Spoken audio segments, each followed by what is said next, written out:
फर्क करना होगा। ओके, ये आ गया तीसरा। मैं वक्त का ख्याल रखूंगा, डोंट वरी। ओके, तीसरा, यह दान सबको नहीं मिलता। तो इसका मतलब है कि जो अभी सेकंड पॉइंट पे बात कर रहा था उसका 90% आपका कंफ्यूजन दूर कर दिया, क्योंकि तीसरा पॉइंट कहता है कि यह दान सबको नहीं मिलता। पास्टर डैनियल कहां लिखा है अभी बता देते हैं। पहला कुरिन्थियों 12 अध्याय वचन 29 से 31 तक में, फर्स्ट कुरिन्थियों चैप्टर 12 वर्स 29 टू 31 लिखा है, क्या सब प्रेरित हैं? क्या सब भविष्यवक्ता हैं? ओके, वापस आते हैं। क्या सब प्रेरित हैं? Question mark. नहीं। क्या सब भविष्यवक्ता हैं? Question mark. नहीं। क्या सब उपदेशक हैं? Question mark. नहीं। क्या सब सामर्थ के काम करने वाले हैं? Question mark. नहीं। क्या सबको चंगा करने का वरदान मिला है? Question mark. नहीं। क्या सब नाना प्रकार की भाषा बोलते हैं?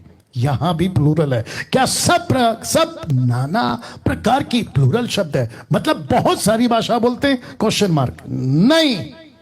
क्या सब अनुवाद करते हैं? Question mark. नहीं। तो इसका मतलब यह हुआ, बहुत ध्यान दीजिएगा, इसका मतलब यह हुआ कि पौलुस जब कुरिन्थियों की कलीसिया को समझा रहा है, क्योंकि सब झगड़ा कर रहे थे, तुझे मिला मुझे क्यों नहीं मिला, मुझे मिला तुझे क्यों नहीं मिला, और यही चीज आज भी चल रही है। कुछ चर्च के ऐसे लोग कहते हैं कि आपको सीखना पड़ेगा, आपको बोलना पड़ेगा। अब जितने लोग उनके लीडरशिप में ये बात को सीख रहे थे, उनको पलट कर पूछो फिर ये वचन ऐसा क्यों है कि सबको नहीं मिलता। अब इसको देखिए, पौलुस ने कभी नहीं कहा था अन्य भाषा के धुन में रहो, बल्कि उसने यह कहा था कि प्रेम का अनुकरण करो, आत्मिक वरदानों की धुन में रहो। विशेष करके प्रोफेसी, मतलब फोर्थ टेलिंग, प्रोफेटोस, प्रीचिंग, सुपरनैचुरल प्रीचिंग, जो यीशु का प्रचार है, वो उसने कभी नहीं कहा कि अन्य भाषा की धुन में रहो, क्योंकि ये सबको नहीं मिलता। वापस रख देता हूं, ये सबको नहीं मिलता सर, मैं रखूंगा किसको मिलता है, ये सबको नहीं मिलता। तो तीसरा पॉइंट आपको मैं क्लियर कर चुका हूं, आगे और बढ़ रहा हूं। पौलुस ने कभी नहीं कहा था कि अन्य भाषा के दान के धुन में रहो, नहीं बोला उसने ये कहा आत्मिक वरदानों की धुन में रहो। उसमें अगर अन्य भाषा आता है तो वो एक पार्ट है, उसमें अगर प्रोफेसी आता है जो लिखा है वो एक पार्ट है, उसमें चंगाई का, विश्वास का, क्या बोलते हैं, आत्मा परखने का, तो टोटल 9 दानों को वो कहता है कि उसकी धुन में रहो। किसको कह रहा है? जिनको सेवा करना है, ठीक है ना। अब इसको देखिए, पौलुस ने सबको इजाजत नहीं दी थी अन्य भाषा में बोलने की, और ये बात पॉइंट क्लियर करता है कि सबको ये दान नहीं मिलना था और नहीं मिलता था। कहां लिखा है?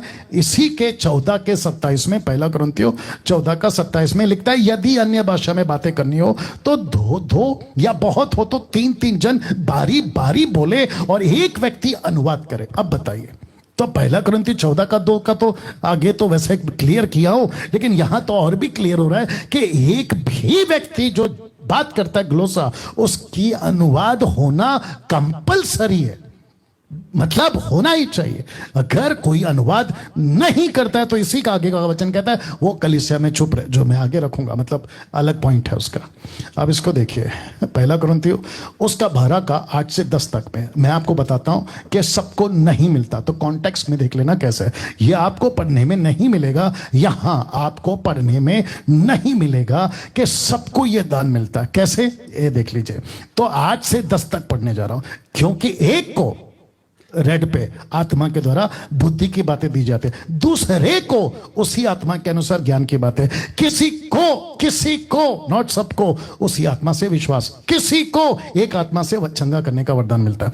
फिर कहता है किसी को सामर्थ का काम करने का शक्ति, किसी को भविष्यवाणी का, किसी को आत्मा की परख, किसी को अनेक प्रकार की भाषा, किसी को भाषाओं का अर्थ। तो एक भी जगह पे लिखा है सबको नहीं।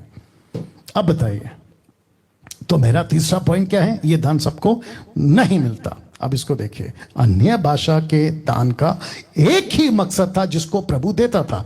मकसद क्या था? दुनिया भर के जातियों में सुसमाचार फैलाना। दुनिया भर के जातियों में। आपको एक छोटी सी कनेक्शन देता हूं, कनेक्शन बहुत ध्यान से देखना, समझना। पतरस, यूहन्ना, 120, पौलुस, फिलिप, ये जितने भी थे ना, ये जब सड़कों में घूमते थे ना, तो वहां की पब्लिक इन सब से क्या कहते हैं ना, बिना रोक टोक ऐसे बात कर लेती, ऐसे। पता है क्यों? क्योंकि उनको पता था ये ऐसे लोग हैं जो किसी जाति से भी कभी भी उनके मातृभाषा में ये बात कर सकते हैं, किसी से भी। जीसस ने क्या कहा था? जब पवित्र आत्मा आएगा तुमको सामर्थ्य मिलेगा। यरूशलेम, यहूदिया, समरिया, पृथ्वी के छोर तक तुम जाओगे। रोमियो 1:8 कहता है कि तुम्हारे विश्वास की चर्चा सारे जगत में हो रही है। फिर वो कहता है कि पूरे समरिया के गांव के लोगों ने यीशु को स्वीकार कर लिया। वो चाहे पौलुस हो या पतरस हो, ऐसे फैलते फैलते, तो जब ये सड़क पे चलते थे ना, इनसे कोई भी हाय हेलो कर सकता था, वो चाहे किसी भी दुनिया का कोने का जाति का आदमी हो, क्योंकि इन सबको आती थी उनकी भाषा। और अगर नहीं भी आती थी ना, तो ये प्रार्थना करते थे कि प्रभु आज ये गांव में जाना है, मुझे उसकी भाषा में प्रचार करना है, तो प्रभु सुपरनैचुरल तरीके से दे देता था। ये होता था। तो ये पिक्चर दिमाग में बनाओ। इसलिए पौलुस कहता है कि मैं तुम लोगों से सबसे ज्यादा अन्य अन्य भाषाओं में बातें करता हूं। मेरे को फिर बताइए, क्या ये सबको मिलता है? नहीं मिलता। ये किसको मिलता है? जो प्रभु की सेविकाएं करते हैं। और मकसद क्या है? सुसमाचार। देख लीजिए, मकसद है सुसमाचार। सुसमाचार के कॉन्टेक्स्ट में ही यह दान ऑपरेट होता है। और ये देता कौन है? परमेश्वर का आत्मा। ये सबको नहीं देता सर। मेरी रिक्वेस्ट है हाथ जोड़ के, भारत के और भारत के बाहर, मेरी भाषा जिसको समझ आ रही होगी उन सबको कहना चाहता हूं कि घंटों बैठ के रोते मत बैठो कि मुझे दान क्यों नहीं मिल रहा अन्य भाषा का। नहीं मिलेगा, नहीं मिलेगा। आपको परमेश्वर से यह पूछना है कि प्रभु मुझे सेवा दे। वो चाहे जापान हो, वो चाहे अफ्रीका हो, वो चाहे भारत का आदिवासी गांव हो, जहां वहां की लोकल लैंग्वेज आपको नहीं आती, अगर आपको प्रभु वहां ले जाता है ना, तब जाकर ये ग्लोसा आपके जीवन में ऑपरेट होगा और आप बात कर पाओगे। और आज भी बहुत सारे लोग करते, वो बात अलग है, लेकिन नॉट जिब्रिश, नॉट जिब्रिश। तो चेक करो आप क्या बोल रहे थे, ग्लोसा या जिब्रिश।